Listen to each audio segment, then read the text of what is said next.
compréhension, Seigneur, qui permet que nous puissions être là ce soir encore une fois pour pouvoir écouter sa parole. Et j'espère que par la grâce de Dieu, vous avez passé une bonne journée sous le regard du Seigneur. Et pour ceux qui ont jeûné, que vous avez eu une belle expérience avec le Seigneur. Et pour ceux qui n'ont pas pu jeûner, on a pu quand même aller à l'autel le matin pour pouvoir rencontrer le Seigneur. Pour ceux qui ont la volonté de le faire, Dieu va vous donner cette force si vous le voulez bien. Et si vous voulez que Dieu vous réveille le matin, c'est simple. Allez sur vos genoux ou faites une petite prière et dites à Dieu, Seigneur, je veux que tu puisses me réveiller pour prier. Si vous êtes sincère, vous serez étonné de voir que vous serez réveillé. Peut-être c'est vous qui allez vous endormir, mais j'ai cette assurance que Dieu va vous réveiller parce que j'ai fait cette expérience 1001 fois. Ce soir, la parole de Dieu vient encore frapper à nos cœurs et le titre est « Le culte et le message des trois anges ». Le culte et le message des trois anges. Prions ensemble. Éternel, notre Dieu, notre Père, nous te disons merci parce que tu réunis encore ton peuple. Tu veux encore nous parler ce soir. Et Seigneur, je t'en supplie de pouvoir nous aider à pouvoir comprendre ce message.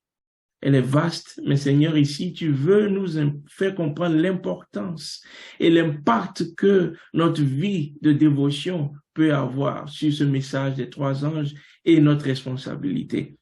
Seigneur, encore une fois, utilise-moi pour ta gloire et je promets de te donner toute la gloire et de permettre que, Seigneur, tout ce qui va être dit ici soit pour l'édification de chacun de nous et que, Seigneur, nous repartons ici plus convaincus que jamais de passer du temps avec toi et de pouvoir préparer ce message pour les autres.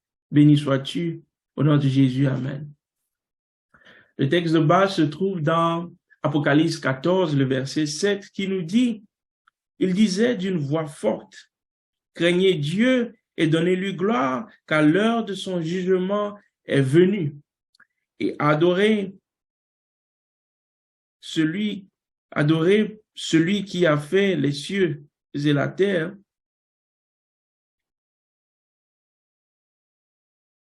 Et adorez celui qui a fait le ciel et la terre, et la mer et les sources d'eau. Aujourd'hui, nous voulons nous pencher sur le message des trois anges, mais en parallèle avec le culte. Comment le message des trois anges peut avoir un impact sur ma vie et de piété, sur ma vie personnelle. Comment est-ce que je puisse être conscient du message des trois anges?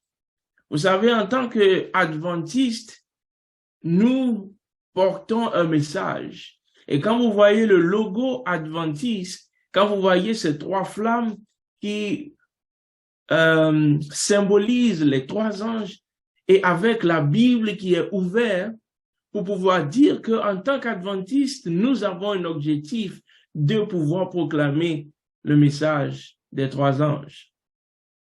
Mais ce message des trois anges est un message qui aujourd'hui est banalisé, où il arrive que lorsque nous écoutons le message des trois anges, c'est devenu comme un slogan, ou c'est devenu comme des paroles tellement entendues que nous avons perdu le sens du message des trois anges. Aujourd'hui, nous pouvons suivre des séries sur le message des trois anges. Nous finissons et nous pensons que le message doit être adressé aux autres. Mais nous oublions que nous devons avoir un comportement face à ce message. Nous oublions que Dieu a un message pour le peuple, mais il compte sur nous pour pouvoir proclamer ce message. Mais vous savez, Dieu ne va pas utiliser n'importe qui pour pouvoir proclamer ce message. Nous avons besoin d'être en communion avec Dieu de manière constante pour pouvoir écouter sa parole à nos cœurs. Et il est important qu'en tant qu'adventistes, nous puissions comprendre le message des trois anges. Il faut que nous puissions comprendre que Dieu a un message pour la fin des temps. Peut-être cela va vous étonner, mais il y a parmi nous peut-être encore qui pensent que le retour de Jésus est peut-être pour 200, 300 ans. Il y a des gens qui se disent, Seigneur, permets que je vive toute ma vie en toute sécurité, en toute paix, et que peut-être la fin, le jugement, que ce soit des choses qui puissent être après. Pas quand moi je vis. Mais je veux vous faire comprendre aujourd'hui par la parole de Dieu que nous avons à être prêts, non pas seulement pour attendre le retour de Jésus-Christ, mais nous devons être prêts pour pouvoir proclamer le message des trois anges. Nous prêchons le message du premier ange qui vole et qui annonce aussi cet évangile que nous trouvons dans Apocalypse 14, le verset 6.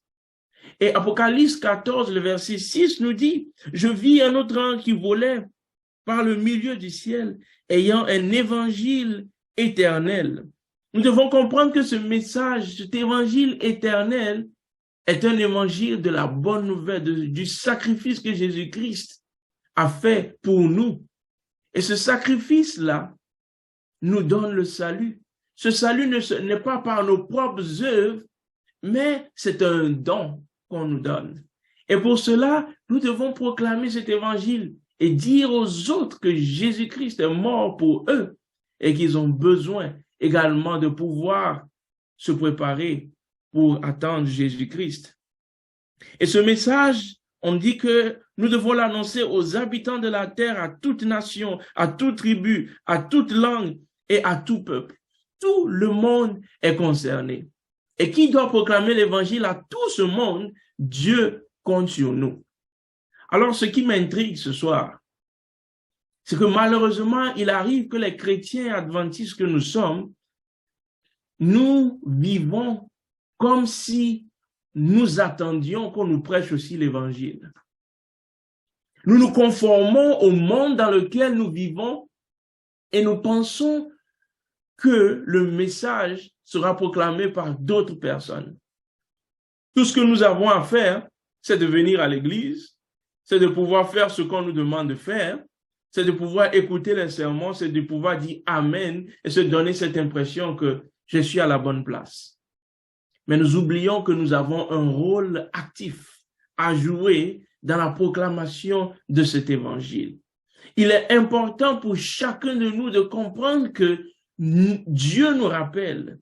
Et dans le message des trois anges, Dieu nous amène à pouvoir le craindre.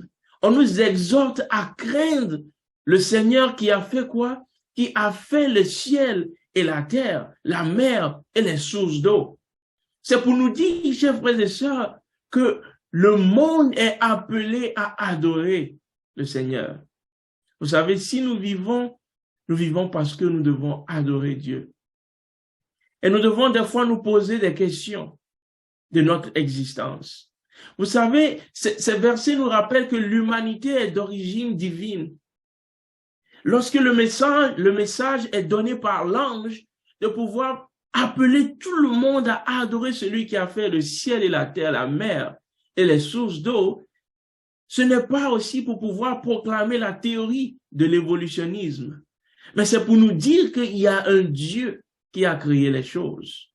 Nous connaissons l'évangile éternel, mais cet évangile est un évangile qui doit être personnifié. C'est un évangile qui doit aller chercher chacun de manière personnelle. Nous devons nous approprier cet évangile et comprendre que Dieu nous donne quelque chose de précieux.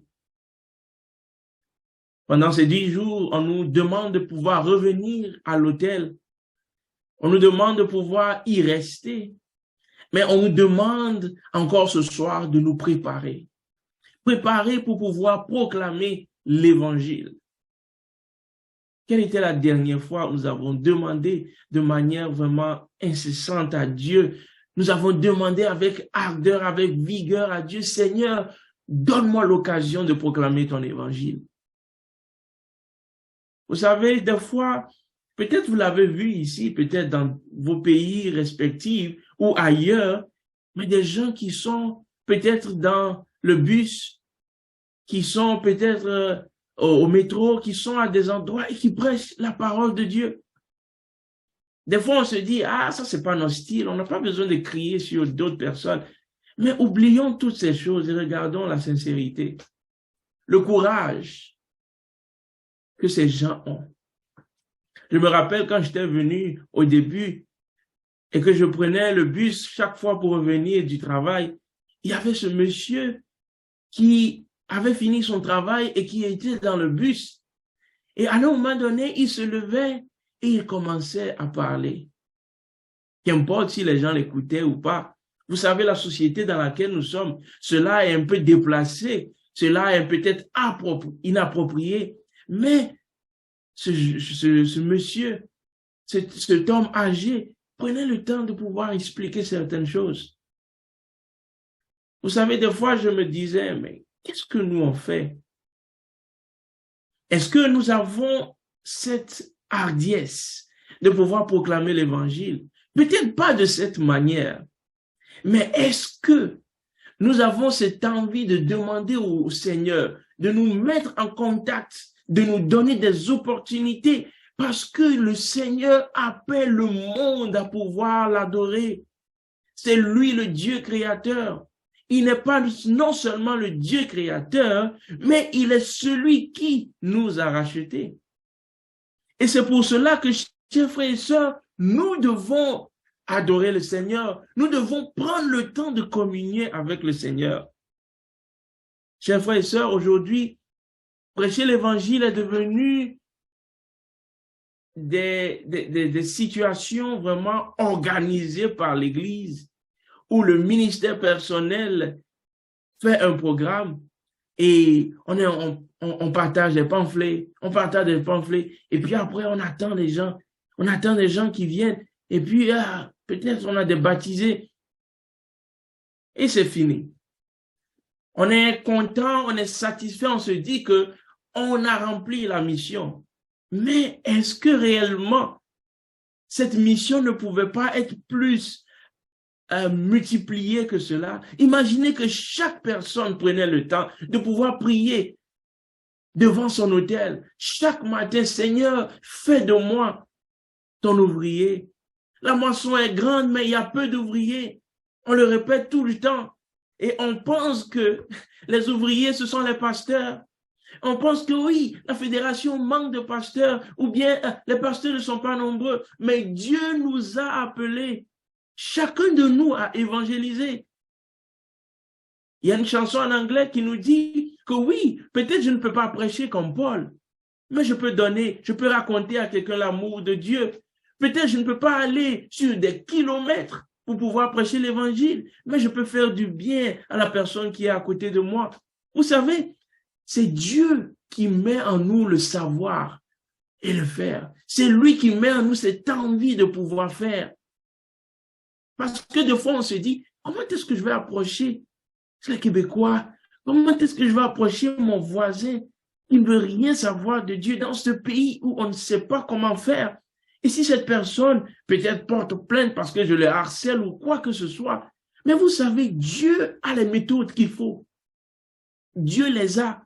Mais est-ce que nous sommes prêts à aller à l'autel et demander à Dieu, Seigneur, quel est ton plan pour Montréal? Quel est ton plan pour mon quartier? Quel est ton plan pour ton église? Seigneur, tu nous appelles à pouvoir t'adorer. Moi, je comprends. Tu m'as dit que je dois t'adorer. Et dans les 10 commandements, le seul commandement où on nous appelle pour pouvoir nous rappeler de ce jour que Dieu a mis à part, le 7e jour, pour pouvoir l'adorer. Peut-être bon nombre de nous le savent, mais il y a des gens qui ne le savent pas. Et les méthodes, Dieu les a. Il y a un pasteur, Dwight Nelson, qui disait, un pionnier de l'Église adventiste, qui disait que si l'Église doit dire que en matière de méthodes, qui n'en ont pas assez, ce serait mentir. Parce que nous avons même eu assez, jusqu'à éclosion de méthodes. Mais ce qui nous manque réellement, c'est le Saint-Esprit. C'est le Saint-Esprit comme Philippe, où Dieu l'a inspiré et qu'il a demandé d'aller sur cette route parce qu'il y avait un Éthiopien qui ne comprenait pas la parole de Dieu. Et Dieu voulait faire comprendre à cet Éthiopien la parole de Dieu. Est-ce que vous êtes sûr qu'il n'y a pas des gens ici à Montréal, quelque part, qui ont lu une affiche, quelque part, qui ont lu un verset, quelque part, qui ont écouté quelque chose à la radio et qui sont là en train de chercher l'église adventiste ou qui sont là pour pouvoir comprendre la parole de Dieu? Mais tant que nous n'aurons pas passé du temps à l'autel, tant que nous n'allons pas de manière personnelle comprendre que je dois avoir la puissance du Saint-Esprit, Dieu ne pourra pas nous emmener vers ces personnes.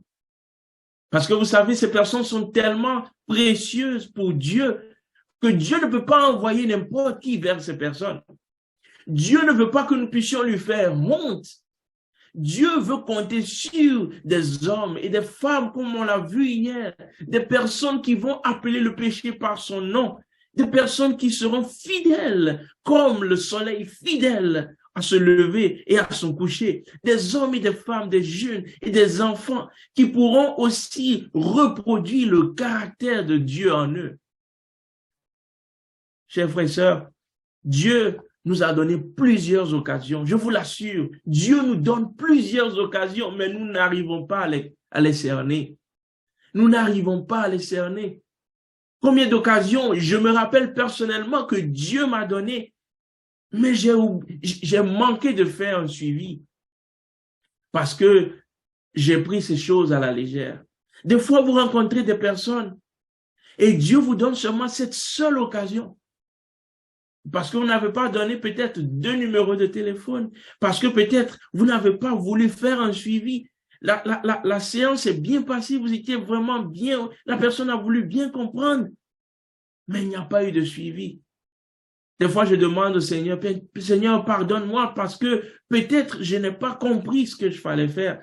Peut-être je n'ai pas appris de toi et je voulais utiliser mes connaissances du sabbat, mes connaissances de Apocalypse, mes connaissances pour pouvoir prouver à la personne que j'avais quelque chose en moi.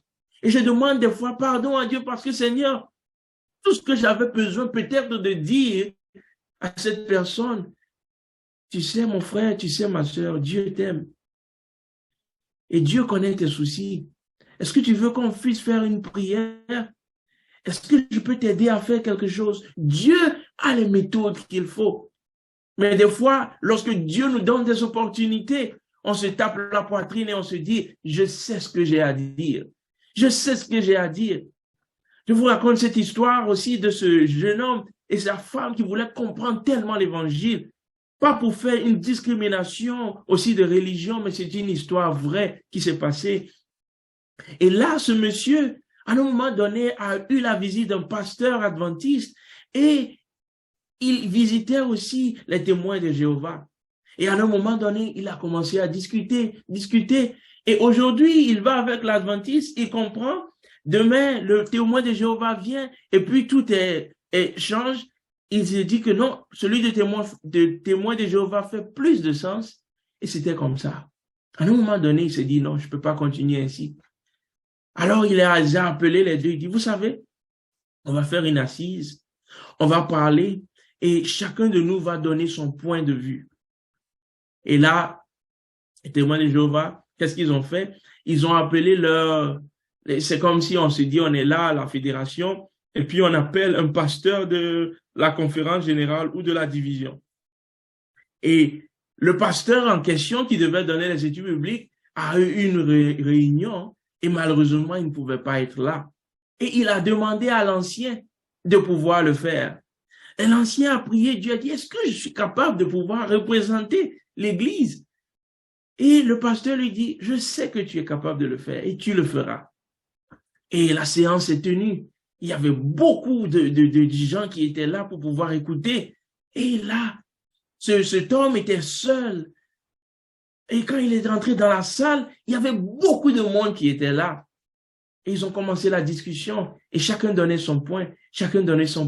Et l'ancien a réalisé que chaque fois qu'il donnait un point, et qu'il essayait de pouvoir arriver à quelque chose, le pasteur changeait et allait dans un autre décor. Chaque fois qu'il arrivait quelque part, il changeait, il dit non, c'est pas vraiment ce que je voulais dire, c'était ça, toujours c'était comme ça.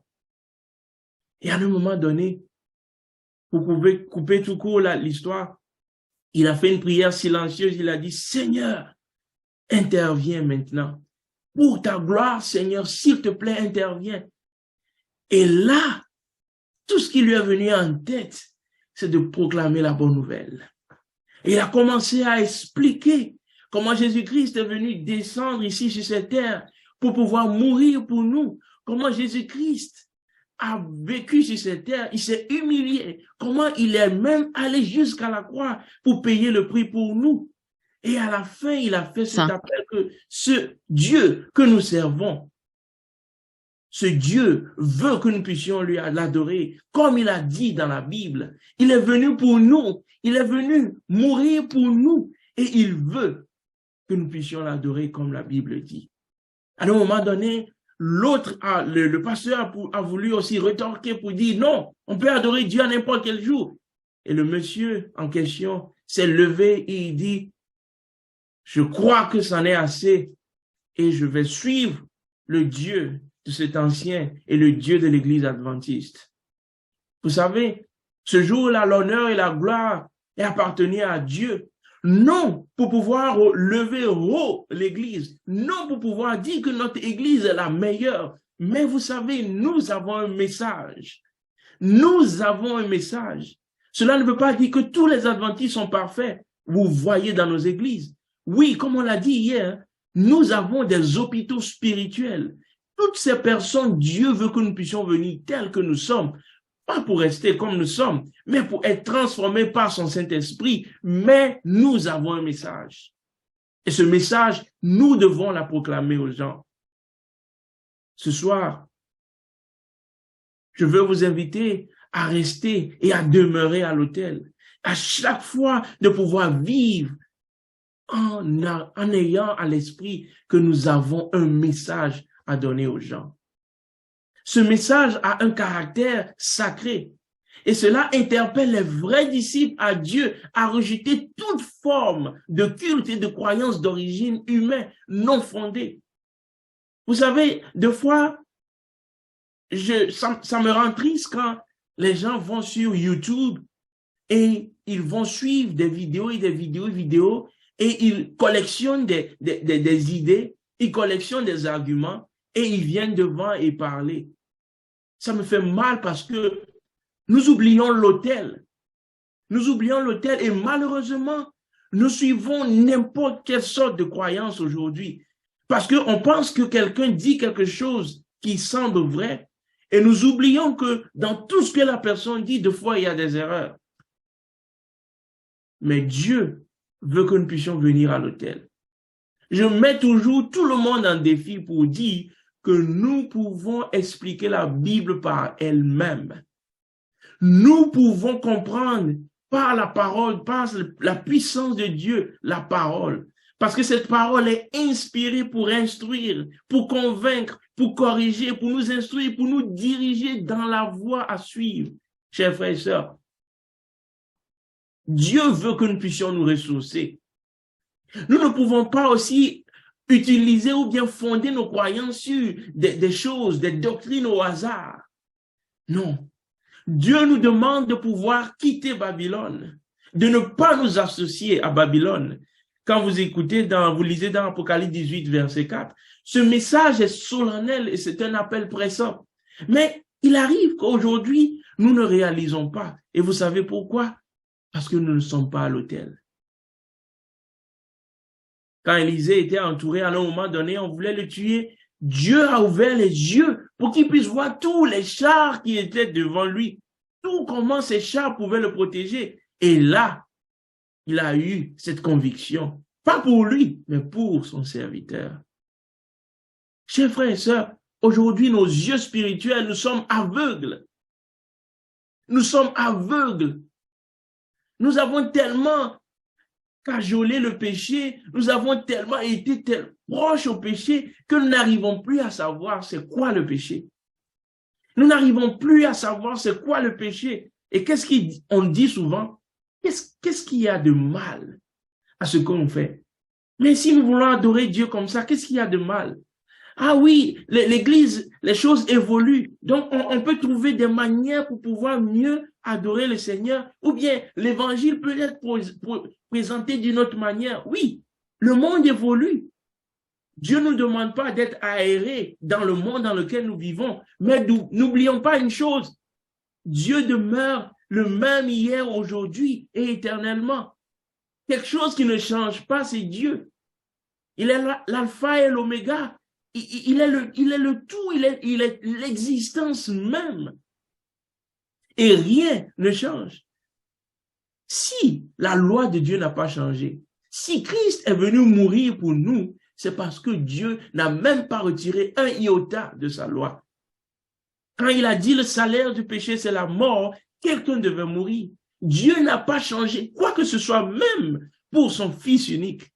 Et qu'est-ce qui nous fait dire aujourd'hui que dans l'adoration que nous avons pour Dieu, nous devons mettre à jour la parole de Dieu? Des fois, nous allons jusqu'à dire que dans le temps, on pouvait comprendre la parole de cette manière, mais aujourd'hui, ce n'est pas la même chose.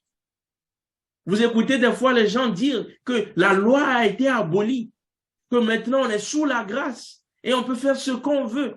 Oui, nous vivons dans un monde où les gens ne comprennent pas et les gens pensent que adorer Dieu, tant que j'ai l'intention d'adorer Dieu, et même si je l'adore n'importe comment, Dieu va l'accepter.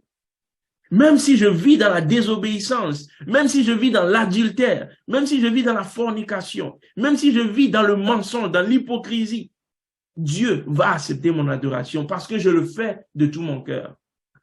Et pour pouvoir clore des débats, qu'est-ce que nous entendons? Moi, je sais que j'ai une relation avec Dieu dans mon cœur.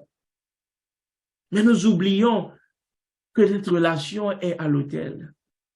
Nous devons passer du temps avec le Seigneur.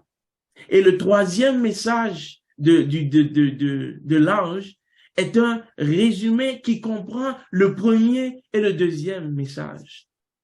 Et si nous n'arrivons pas à adorer le vrai Dieu, si nous n'arrivons pas à pouvoir quitter Babylone, la sortie de Babylone, comme le deuxième ange le dit, de pouvoir être différent, d'avoir une démarcation, cela veut dire que nous ne pourrons pas mettre en pratique ce que le troisième ange nous dit. Et ce que le troisième ange nous dit est vraiment effrayant parce qu'on nous dit que si nous continuons à adorer la bête ou l'image et que nous recevons la marque de cette bête et qu'on parle aussi du front et qu'on parle de la main, on parle aussi de l'action et aussi de la connaissance, cette doctrine, cette fausse doctrine que nous recevons. Aujourd'hui, nous n'avons pas assez de temps pour entrer dans les détails des messages des trois anges. On le connaît. Mais je vous promets qu'on aura un autre temps pour parler seulement du message des trois anges de manière pratique dans notre vie aujourd'hui. Parce que nous devons nous réveiller et à comprendre de manière claire c'est quoi le message des trois anges. Il y a des questions que j'aimerais qu'on puisse réfléchir là-dessus. Ces questions, elles sont de savoir quelle est ma mission sur cette terre. Quelle est ta mission sur cette terre? Quelle est la mission de Dieu pour l'Église du reste et de son peuple? Quelle est la mission? Où nous trouvons la mission de Dieu dans la Bible? Et comment nous pouvons résumer cette mission? Est-ce que nous sommes prêts à pouvoir mourir pour cette mission? C'est quoi la marque de la bête?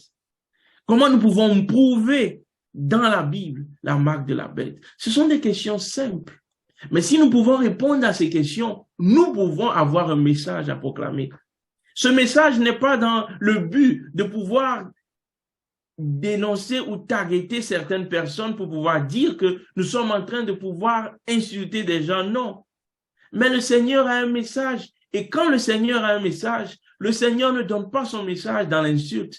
Le message que Dieu nous donne, c'est pas dans le critique. Le message que Dieu donne, c'est dans l'amour.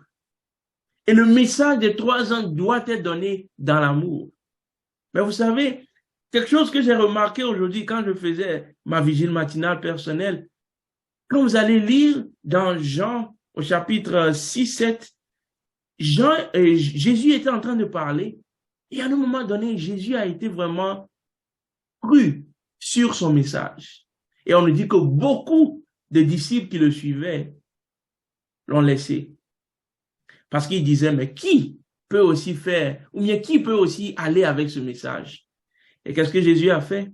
Il s'est retourné vers ses disciples et il leur a demandé, et vous les 12, est-ce que vous allez partir aussi? Et Pierre qui dit, non, on ne peut pas partir, car tu es l'essence aussi de cette parole. C'est toi le Christ, c'est toi le Messie. Chers frères et sœurs, beaucoup entendront parler de la parole de Dieu à cause des miracles, à cause de ce que Dieu fait, des bénédictions. Mais des moments viendront où les gens vont renier le Seigneur. Les gens vont faire demi-tour. Mais comment est-ce que nous pouvons être prêts, chers frères et sœurs, si nous ne passons pas du temps à l'autel? Ces 10 jours sont de manière primordiale pour nous, pour notre salut. Nous devons nous réveiller. Nous devons prier matin et soir. Nous devons demander à Dieu, c'est quoi ton message pour moi? Qu'est-ce que tu veux que je fasse? Nous devons dépendre de Dieu chaque jour. Et je ne le répéterai jamais assez, chers frères et sœurs, nous devons rester à l'autel, pas pour 10 jours, mais pour toute l'année. Nous devons rester à l'autel. Et comment nous restons à l'autel? À chaque jour suffit sa peine.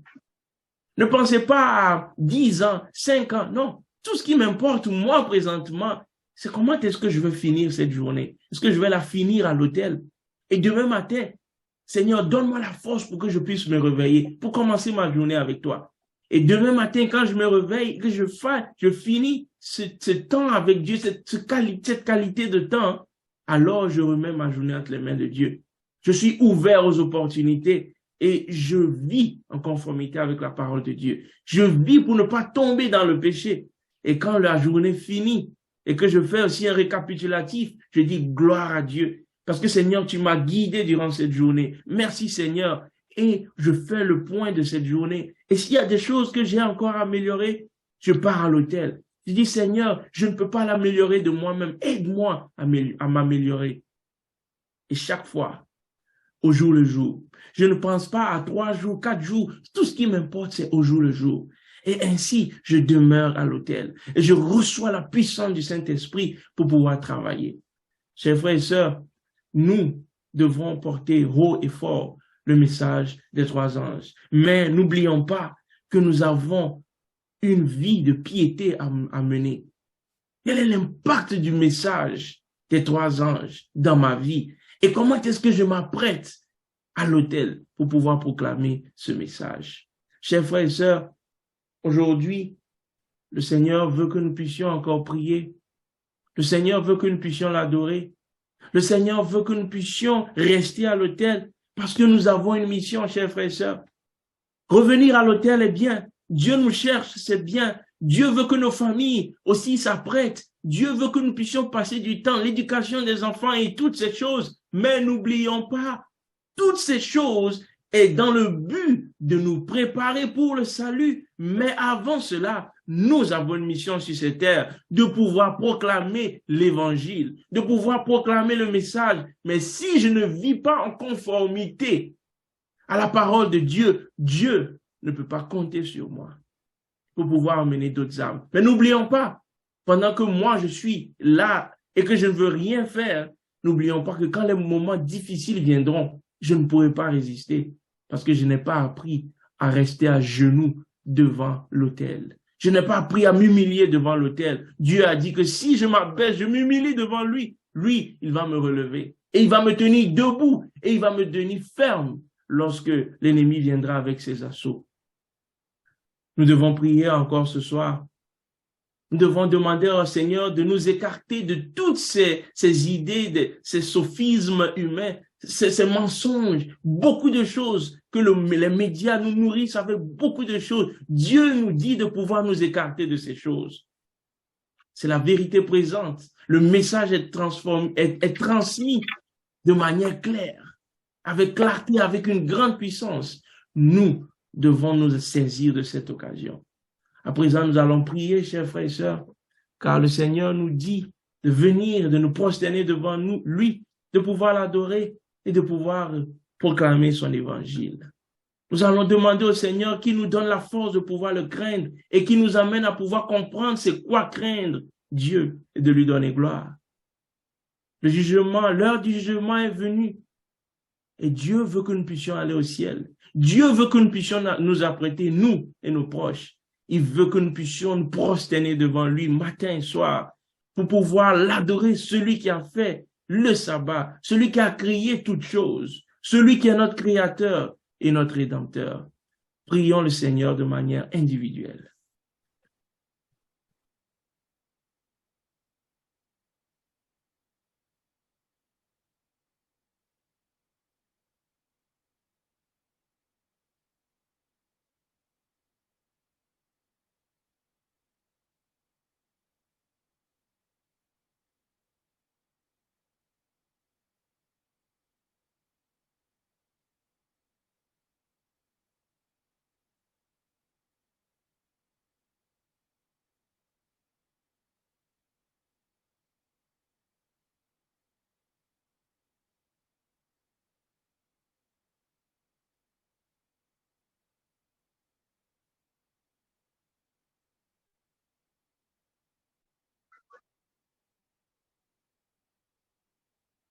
Nous allons à présent prier pour les personnes pour lesquelles nous prions pendant ces 10 jours, les 5 à 7 personnes pour lesquelles nous prions.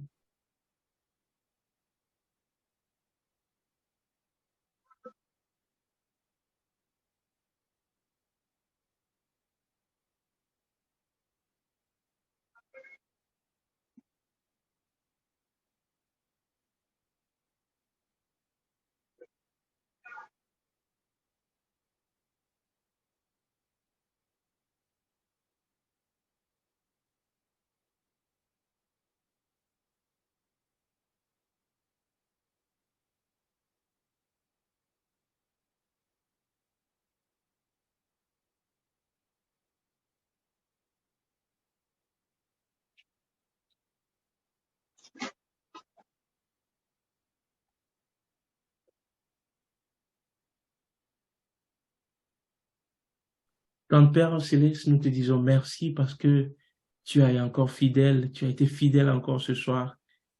Seigneur, tu nous as parlé de manière claire.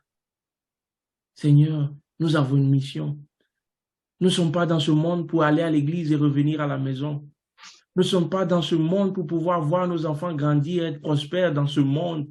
Nous ne sommes pas nés tout simplement pour pouvoir avoir une meilleure vie dans ce monde parce que nous sommes des pèlerins, nous sommes de passage. Alors Seigneur, aide-nous à pouvoir comprendre que tu nous as donné une mission. Mais avant d'être prêts, tu veux que nous puissions passer du temps avec toi à l'autel. Et que Seigneur, en tant qu'Église, que tu nous montres la voie à suivre et que nous puissions proclamer ton évangile, pas par nos méthodes, mais par les méthodes que tu aurais inspirées à ton Église et aussi à chacun de nous pour le ministère personnel que tu nous donnes. Béni sois-tu. Gloire à notre soit rendue d'éternité en éternité, parce que tu nous écoutes, parce que tu es avec nous ce soir et parce que tu nous as visités. Merci Seigneur, c'est au nom de Jésus que nous te prions. Amen. Amen. Merci et que Dieu continue à vous bénir. Amen. Merci.